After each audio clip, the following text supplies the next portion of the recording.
You've likely heard the word codependency a lot, and maybe someone has even said, you're a codependent, but how do you know? By the end of this video, you're gonna know for sure whether you're just being healthy and supportive or if it's time to own up to being a wee bit codependent. And I've got some great news that you'll hear before it's all over, so stay with me till the end.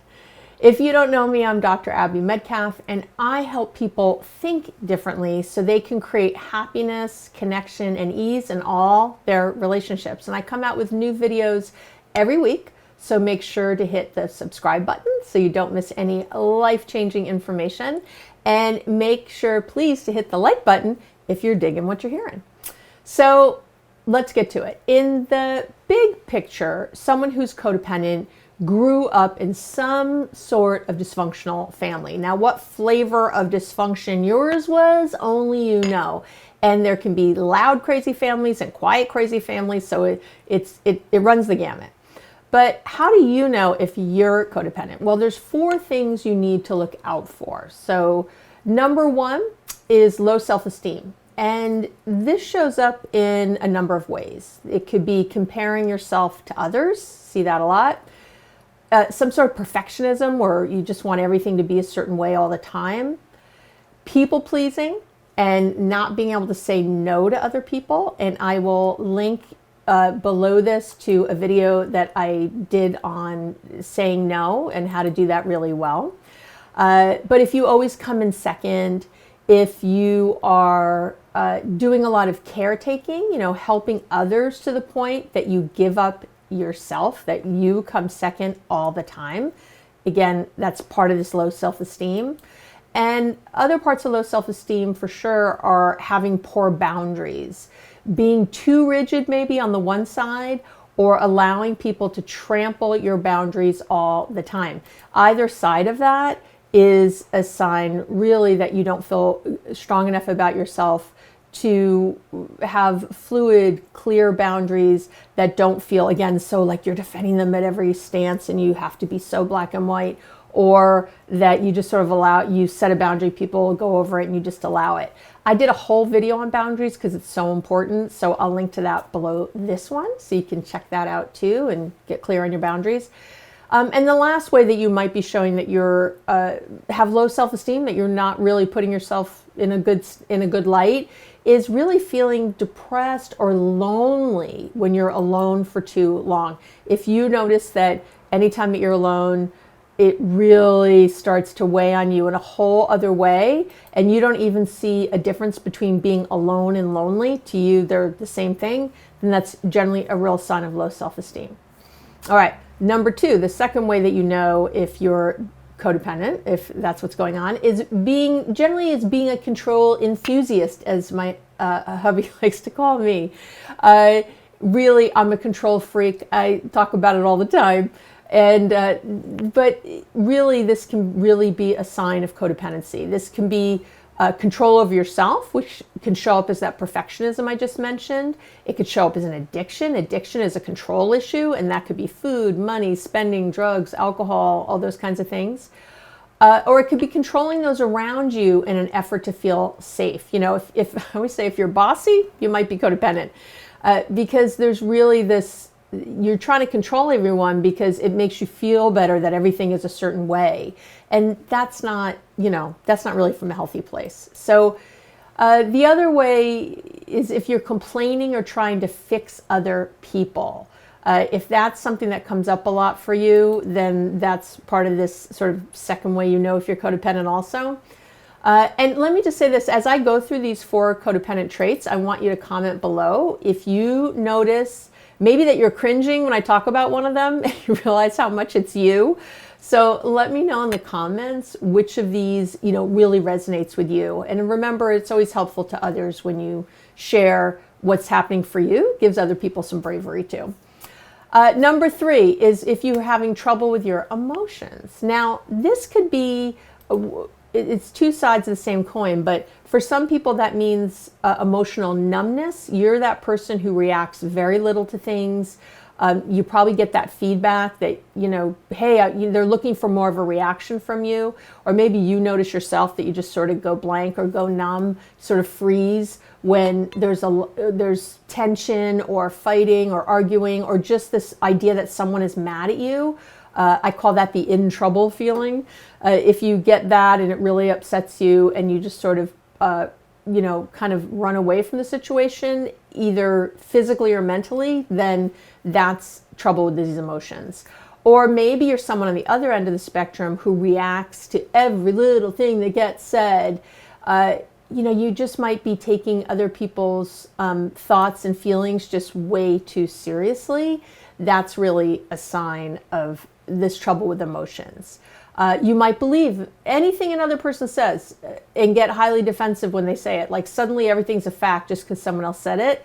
And you also probably have trouble communicating how you feel and saying what you need. So that really turns out to be where, you're not honest because you don't want to upset someone else or deal with their unhappiness or their pushback or the fact that they're going to complain to you or whatever. So you avoid, you don't really say the truth about what you want or need. And you end up, again, feeling upset with these people, upset that people aren't meeting your needs, even though you're really not allowing that in. So all of these, that's all part of the third trait of being codependent. And then the last one is really overall a living in fear. And let me say what I mean by that. So, because at the core of codependency, codependency is a fear-based reaction. And when I say fear-based, I'm talking about all the fear-based emotions. Because at the bottom, your reactions and your actions are based on your fear of maybe being rejected, fear of being abandoned, fear of being not liked, which really means rejected and abandoned. And so everything you're doing is from that kind of grasping, fearful place. So it's not a true emotional connection with other people. I know you get immediate gratification likely and an immediate feeling of well-being and okayness, but as you know, you have to keep filling that hole because it's like a funnel, and there's this hole in the bottom where no matter how much you fill it up, it's never quite enough.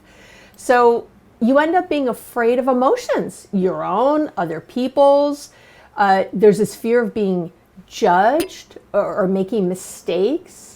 And you might also have a fear of being trapped, of feeling trapped, again, because you don't trust yourself and your own emotions to get, that you can do whatever you want, that you have total control in your life. But you might get into this feeling of being trapped. And it's very interesting because sometimes codependents never get married, don't get in relationships, or get in them and then get out once it's like time to get married or time to get to the next level. And they don't realize that that's part of codependency. Because again, it's just sort of that other end of that grasping, like, don't leave me, I always feel alone thing. It's just the other side is feeling trapped, so not wanting to get trapped. And I've got a great video actually on how to live in love, not fear. And I'll link to that below this video. But it's really important for all of us to have faith in love and not fear, right? So let me just say that all of this fear results in anxiety. So this anxiousness, and it might be really below the surface. You might not even realize you're anxious, but there's just that controlling behavior is pretty anxious. It's that you're a little bit worried about everything. It might show up as depression. Often what I see is this general blame with codependency, blaming other people, kind of this victimhood on some level, but mostly blaming and having this sort of general dissatisfaction with your relationships. Everything is somebody else's fault. If my partner would only change, then the relationship could change. Well, I can't do anything because they won't do anything. There's this sort of blame. And that's obviously a big problem, but you end up with this general dissatisfaction, of course, because you're putting the control outside of yourself. You're giving other people, if you're blaming others, that means they're the ones in control of how you feel and how your relationship goes. So of course you're dissatisfied because no one's going to do it like you. And then lastly, the thing I see a lot are some physical issues. Believe it or not, codependency often shows up physically in our bodies. The ones I see the most are things like headaches and migraines, back pain or GI issues, any kind of stomach issues, GI, gastrointestinal issues, that shows up a lot. So at the end of the day, you can't have a truly intimate, and by intimate, I mean emotionally close relationship if you're codependent, because you're not being fully honest. You're not allowing in and you're not connecting outwardly, because you end up kind of this kind of fire hose on others. You're only like putting out, you're not allowing in. So now I did promise you some good news. And the good news is that yes, codependent symptoms, they absolutely get worse if they're left untreated. So over time, they get worse and worse. These are things that generally develop in our teens, early 20s, that kind of thing. And sometimes earlier, for sure. But they absolutely get worse over the years, worse and worse as the stakes get higher, as we get into different kinds of relationships. But the good news is that it's all learned behavior. All of this is reversible because all of it is learned. It is not how you were born. It is not how you came out of the womb. So you learned it, so we can unlearn it. And the bottom line is that you need to have a healthy relationship with yourself first before you can have a healthy relationship with anyone else. So work on these 4 areas and you will quickly find yourself truly happier and more connected in all your relationships. So, and if you really want to work on yourself and if you don't want to spend money, and if you like what you're seeing here, if you like how I approach things and how I'm talking about stuff, then you have to check out my podcast, which is called Relationships Made Easy. It's 5-star rated. And with over 100,000 downloads, this is a bandwagon you want to get on. I come out every week with a new podcast, and I really go deep into all these different issues. And if you're someone who just likes the videos, that's fine. You want your information shorter. I have lots of videos here on my YouTube channel, so make sure you subscribe.